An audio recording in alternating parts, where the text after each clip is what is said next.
আসসালামু আলাইকুম প্রিয় শিক্ষার্থী, আমরা আমাদের প্রথম ভিডিওতে একটি তত্ত্বীয় সৃজনশীল প্রশ্ন কিভাবে উত্তর করতে হবে তা নিয়ে বিস্তারিত আলোচনা করেছি। আজ আমরা একটি গাণিতিক সৃজনশীল প্রশ্ন কিভাবে উত্তর করতে হবে তা নিয়ে বিস্তারিত আলোচনা করব। গাণিতিক সৃজনশীল প্রশ্নের ক এবং খ উত্তর করার জন্য তত্ত্বীয় সৃজনশীল প্রশ্নের নিয়মের মতন হুবহু, তাই আমরা গাণিতিক সৃজনশীল প্রশ্নের গ এবং ঘ অংশ নিয়ে আলোচনা করব।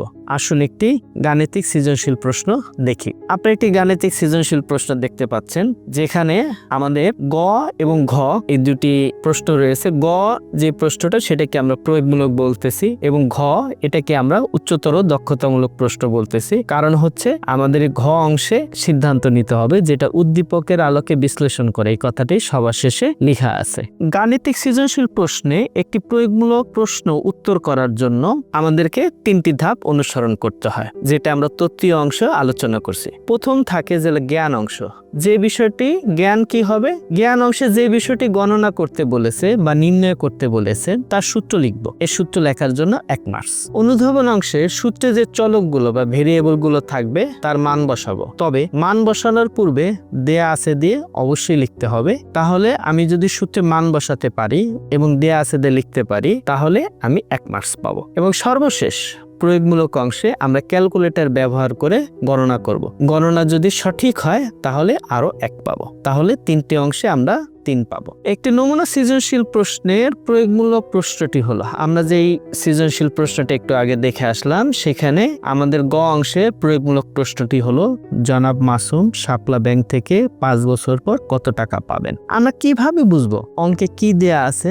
আর কি বের করতে হবে? প্রিয় শিক্ষার্থী, আমরা আমাদের ফিনান্স বইতে ও লেকচার ভিডিওগুলোতে, অর্থাৎ বিগত যে সমস্ত লেকচার ভিডিও আমরা আপনাদের জন্য দিয়েছি, সেগুলোতে গাণিতিক প্রশ্ন সমাধান করার শর্টকাট টেকনিক প্রতিটি অঙ্কে আলোচনা করেছি। তাই এখানে আর অঙ্ক করার উপায় বা অঙ্ক করার যে শর্টকাট নিয়মগুলো, সেগুলো নিয়ে আর কথা বলবো না। একজন শিক্ষার্থী বই পড়লে বা ভিডিও দেখলে সে যে কোনো অঙ্ক করতে পারবে। আমরা আবার সৃজনশীল প্রশ্নটা আবার দেখি। এখানে আমরা দেখতে পাচ্ছি যে জনাব মাসুম 5 লক্ষ টাকা 5 বছরের জন্য একটি ব্যাংকে জমা রাখতে চান। যেহেতু জমা রাখবে, আমরা জানি জমা এবং বিনিয়োগ হচ্ছে বর্তমান মূল্য। তারপরে এখানে তার কাছে দুটি বিকল্প আছে। নাম্বার 1, শাপলা ব্যাংকে বার্ষিক 12% হারে এবং জবা ব্যাংকে 10% হারে মাসিক চক্রবৃদ্ধি সুদ দিবে। দুটো ব্যাংকে দুটি সুদের হার দেয়া আছে।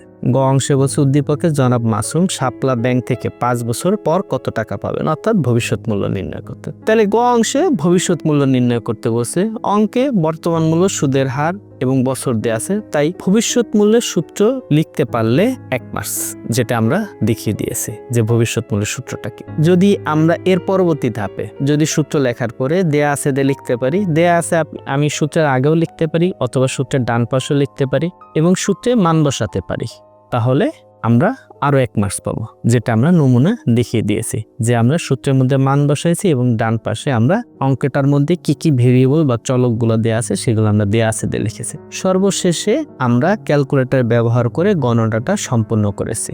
আমরা এখানে গণনাটা ক্যালকুলেটর ব্যবহার করে একসাথে সম্পন্ন করব।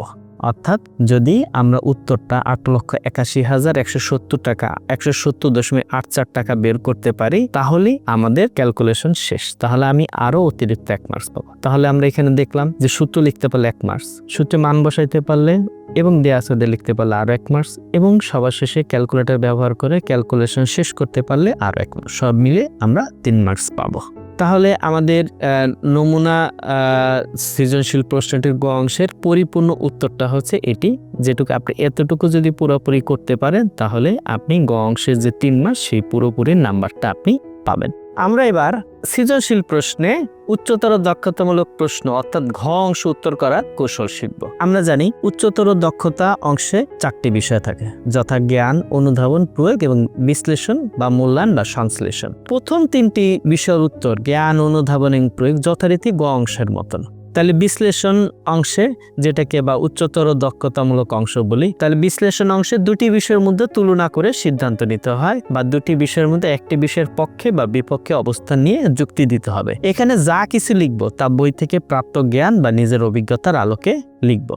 আমরা যে নমুনা সৃজনশীল প্রশ্নটা দেখেছিলাম, সেখানে আমাদের উচ্চতর দক্ষতামূলক প্রশ্নটি ছিল, জনাব মাসুম কোন ব্যাংকে টাকা রাখলে বেশি লাভবান হবেন, উদ্দীপকের আলোকে বিশ্লেষণ করো। গাণিতিক সৃজনশীল প্রশ্নে ঘ অংশে প্রথমে এক বা একাধিক গাণিতিক সমস্যার সমাধান করতে হবে, তারপর সিদ্ধান্ত নিতে হবে। এখানে আরেকটি বিষয় হচ্ছে যে আপনি খেয়াল করুন, এখানে আমাকে বিশ্লেষণ করতে বলছে বা সিদ্ধান্ত নিতে বলছে, এই জন্য এটা উচ্চতর দক্ষতামূলক প্রশ্ন।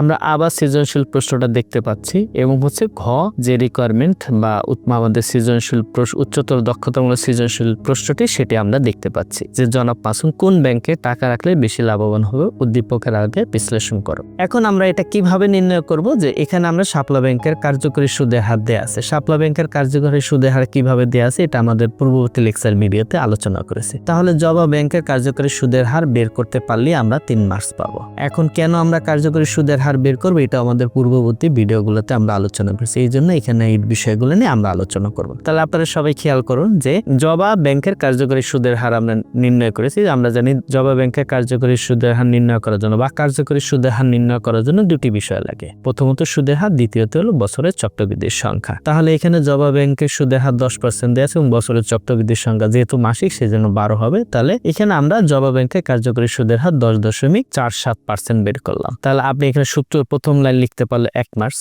দ্বিতীয় লাইন লিখতে পারলে 2 মার্কস এবং 3 নাম্বার লাইন যদি আপনি ক্যালকুলেশন করতে পারেন তাহলে 3 মার্কস। অনেক ক্ষেত্রে একাধিক গাণিতিক সমস্যা সমাধান করা লাগতে পারে ঘ অংশে, সেই ক্ষেত্রে যে কোনো একটি গাণিতিক সমস্যা সমাধান করতে পারলেই আপনি 3 মার্কস পাবেন। উচ্চতর দক্ষতা অংশে অর্থাৎ শেষ অংশে আমরা দুটি বিষয়ের মধ্যে তুলনা করে সিদ্ধান্ত নিব। এখানে জনাব মাসুম শাপলা ব্যাংকে টাকা জমা রাখলে বেশি লাভবান হবেন, কারণ এর কার্যকরী সুদের হার যেটা 12% ছিল, জবা ব্যাংকের কার্যকরী সুদের হার যেটা 10.47% থেকে বেশি। এই অংশটুকু লিখতে পারলে আপনি 1 মার্কস পাবেন। এই অংশটুকু আপনাকে বিভিন্ন অঙ্ক করে যে অভিজ্ঞতা আপনি জ্ঞান অর্জন করছেন তার ভিত্তিতে লিখতে হবে। মনে রাখতে হবে উচ্চতর দক্ষতা অংশ অবশ্যই কারণ বিশ্লেষণ করতে হবে, মানে শুধু কম বেশি একথা লিখলে হবে না, কারণ বিশ্লেষণ করতে পারলেই আপনি 1 মার্কস পাবেন, শুধু হ্যাঁ বা না দিয়ে সিদ্ধান্ত দিলে হবে না। এবার আপনারা দেখতে পাচ্ছেন যে ঘ অংশে বা উচ্চতর দক্ষতামূলক প্রশ্নে পুরো 4টি পার্ট আমরা এখানে নমুনা আকারে দেখিয়ে দিয়েছি। এখানে আপনি প্রথমে সূত্র লিখবেন, মান বসাবেন, উত্তর বের করবেন এবং সবার শেষে আপনি সিদ্ধান্ত দিবেন, তাহলে আপনি 4-এ 4 পাবেন। যদি সিদ্ধান্ত না দিতে পারেন, যদি 10.47 পর্যন্ত বের করতে পারেন তাহলে আপনি 3 পাবেন। প্রিয় শিক্ষার্থী, আমরা এতক্ষণ সৃজনশীল প্রশ্ন লেখার বা একটা গাণিতিক সৃজনশীল প্রশ্ন উত্তর করার যে কৌশল নিয়ে আলোচনা করলাম তা বারবার ভিডিওটি দেখে আয়ত্ত করতে হবে। আমরা আমাদের বইগুলোতে প্রতিটি সৃজনশীল প্রশ্ন এই কাঠামো অনুসরণ করে উত্তর দিয়েছি। কাঠামোটিতে দক্ষতা অর্জন করার জন্য বইয়ের উদাহরণগুলো ভালো করে দেখতে হবে। এরপর সৃজনশীল অনুশীলনীর উত্তর নিজে নিজে সমাধান করে বইয়ের সাথে মিলাতে হবে। ইনশাআল্লাহ আপনারাই সফল হবেন। সেই পর্যন্ত ভালো থাকুন, আবার দেখা হবে। আসসালামু আলাইকুম ওয়া রাহমাতুল্লাহ।